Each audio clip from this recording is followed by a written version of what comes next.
तो जय हिंद दोस्तों। आशा है कि आप सभी सुरक्षित होंगे। तो दोस्तों, आज हम जानेंगे कि कैसे भारत की मदद से ईस्ट पाकिस्तान बांग्लादेश बना, कैसे पाकिस्तान ने कश्मीर में आतंकवाद को फैलाया और मुस्लिम्स को भड़काया, और कैसे इन सब के चलते कश्मीर से कश्मीरी पंडितों का पलायन शुरू हुआ। देखते रहिए।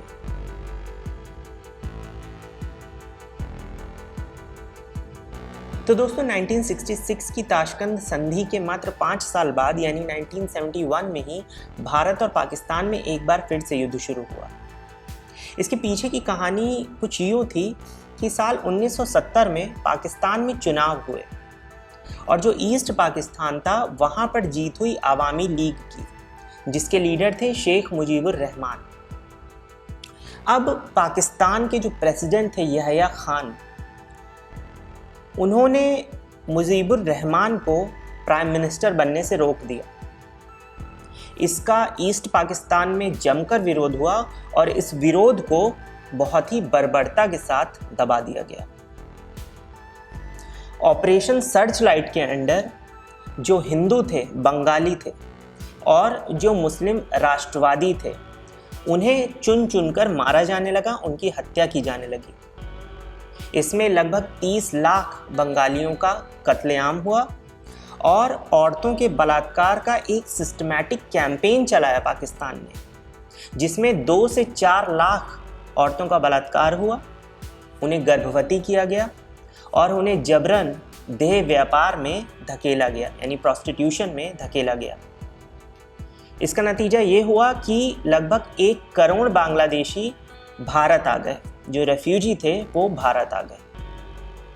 इसके बाद भारत ने जो ईस्ट पाकिस्तान के फ्रीडम फाइटर्स थे उन्हें मदद भेजनी शुरू की। 3 दिसंबर 1971 को शुरू हुआ भारत और पाकिस्तान का युद्ध, जिसका अंत हुआ पाकिस्तान की बुरी हार के साथ। ढाका में पाकिस्तानी आर्मी और पाकिस्तानी जनरल AAK नियाजी ने आत्मसमर्पण कर दिया। 90,000 से ज़्यादा पाकिस्तानी सैनिक अब भारतीय सेना के भारत के बंदी थे और इस तरह भारत की मदद से एक नए देश का जन्म हुआ और ईस्ट पाकिस्तान बना बांग्लादेश। भारतीय सेना ने पाकिस्तानी सेना से अपने कई सारे इलाके वापस जीते और भारतीय सेना उस वक्त इतनी मजबूत पोजीशन में थी कि अगर वो चाहती तो आगे बढ़कर और भी कई सारे इलाके जीत सकती थी। पर यह सिर्फ भारत और भारतीय सेना के ही बस की बात थी कि उन्होंने ऐसा कुछ भी नहीं किया। जुलाई 1972 में हुआ शिमला अकॉर्ड और भारतीय सेना ने, भारत ने जो पाकिस्तान के 90,000 से भी ज़्यादा सैनिक थे, जो प्रिजनर्स ऑफ वॉर थे, उन्हें आज़ाद कर दिया। 1980s तक शेख अब्दुल्ला ने कश्मीर के लगभग 2,500 गांवों के नाम बदलकर उनका इस्लामी नाम रखना शुरू कर दिया। इसी के साथ जो कश्मीरी पंडित थे, जो हिंदू थे, उनके खिलाफ सांप्रदायिक भाषण दिए जाने लगे। एक तरह से कह सकते हैं कि इस वक्त से ही कश्मीर का पूरी तरह से इस्लामीकरण शुरू हो चुका था। साल 1982 में शेख अब्दुल्ला की मृत्यु हो गई। अब चीफ मिनिस्टर बने उनके बेटे डॉक्टर फारूक अब्दुल्ला।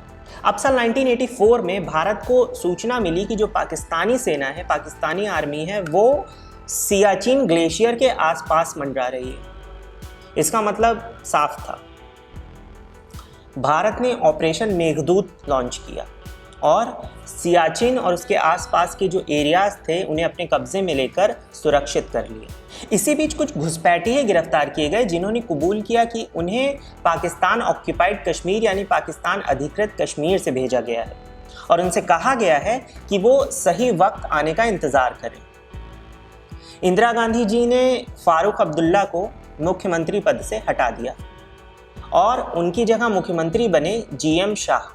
साल 1986 में एक बार फिर से फारूक अब्दुल्ला को मुख्यमंत्री बनाया गया और चौथा कश्मीर अकॉर्ड साइन किया गया। साल 1987 में कांग्रेस और नेशनल कॉन्फ्रेंस के बीच अलायंस हुआ। इससे मुस्लिम यूनाइटेड फ्रंट काफ़ी नाखुश था। ये वही वक्त था जब कश्मीर के नौजवानों ने पाकिस्तान और उसके आतंकियों के बहकावे में आकर हथियार उठा लिए। 1988 में पाकिस्तान ने जिया उल हक के अंडर ऑपरेशन टोपैक लॉन्च किया, जिसका मकसद था कश्मीर में एक के बाद एक स्टेप बाय स्टेप विद्रोह को भड़काना। पाकिस्तान ने कश्मीर में अपने घुसपैठियों को भेजना शुरू किया और इस्लाम के नाम पर, धर्म के नाम पर जो कश्मीर के युवा थे उन्हें भड़काना शुरू किया।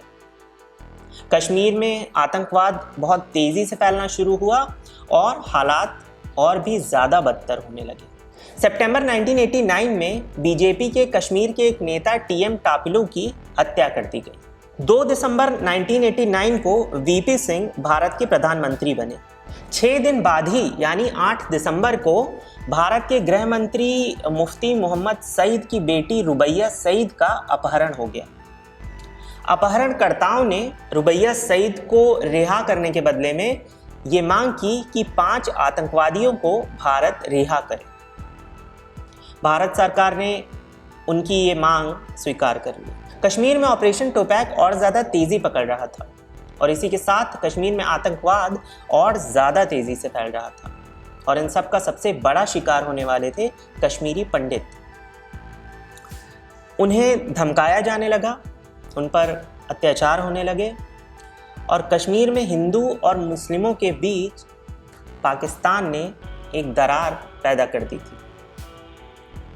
हालत इतनी बदतर हो चुकी थी कि हत्याएं और अपहरण आम हो चुके थे। साल 1990 आते आते कश्मीर से कश्मीरी पंडितों का पलायन शुरू हो गया। फरवरी 1990 में कश्मीर दूरदर्शन के जो डायरेक्टर थे लासा कौल, उनकी भी हत्या कर दी गई। कश्मीरी पंडित इस वक्त बेहद डर चुके थे और हर पल खौफ में जी रहे थे। डर इतना बढ़ता गया, बर्बरता इतनी बढ़ती गई कि लाखों की संख्या में अब कश्मीरी पंडित जो थे वो जम्मू की तरफ जाने लगे। जम्मू में जो कैंप थे वहाँ जाने लगे। आखिरकार कश्मीरी पंडित कश्मीर छोड़कर चले गए और अपने ही देश में कश्मीरी पंडित अब शरणार्थी बन चुके थे। 21 मई 1991 को राजीव गांधी जी की हत्या हुई। 21 जून 1991 को पीवी नरसिम्हा राव जी प्रधानमंत्री बने। यानी भारत की राजनीति में उथल पुथल मची हुई थी और इन सब का असर साफ तौर पर कश्मीर में देखा जा सकता था। पाकिस्तान ने इन सारे हालातों का फ़ायदा उठाया कश्मीर में हालात और ज़्यादा बिगाड़ने के लिए। पाकिस्तान ने कई सारे आतंकी संगठनों को बनाया, उन्हें पाला, उन्हें बढ़ावा दिया और उनकी मदद से कश्मीर के जो नौजवान थे उन्हें भड़काता रहा। साल 1994 में भारत ने पाकिस्तान को एक कड़ा संदेश दिया 1994 रेजोल्यूशन के माध्यम से, जिसके मुताबिक भारत ने ये कहा कि पूरे जम्मू और कश्मीर का जो इलाका है, जो कभी महाराजा हरि सिंह के अंडर हुआ करता था, उस पूरे इलाके पर सिर्फ और सिर्फ भारत का ही हक है। यानी वो इलाके जिन पर पाकिस्तान ने अवैध रूप से कब्जा कर लिया है वो भी भारत का ही हिस्सा है और भारत उस पर किसी भी प्रकार का कोई समझौता, कोई भी कॉम्प्रोमाइज़ करने को कभी भी तैयार नहीं होगा। साथ ही उन हिस्सों को वापस पाने के लिए भारत हमेशा कार्यरत रहेगा। पाकिस्तान की हरकतों में इसके बाद भी कोई सुधार नहीं आया। इन सब का नतीजा ये हमने देखा कि हज़ारों जवान और आम नागरिक इस आतंकवाद की भेंट चढ़ते रहे और कश्मीर में तनाव बना रहा। कश्मीर में हालात स्थिर करने के लिए साल 1999 में प्रधानमंत्री अटल बिहारी वाजपेयी जी और नवाज शरीफ के बीच लाहौर डिक्लेरेशन हुआ, जिसका उद्देश्य था आपसी शांति बनाए रखना और परमाणु हथियारों का इस्तेमाल ना करना, क्योंकि इस वक्त तक भारत और पाकिस्तान दोनों ही देश परमाणु शक्ति बन चुके थे।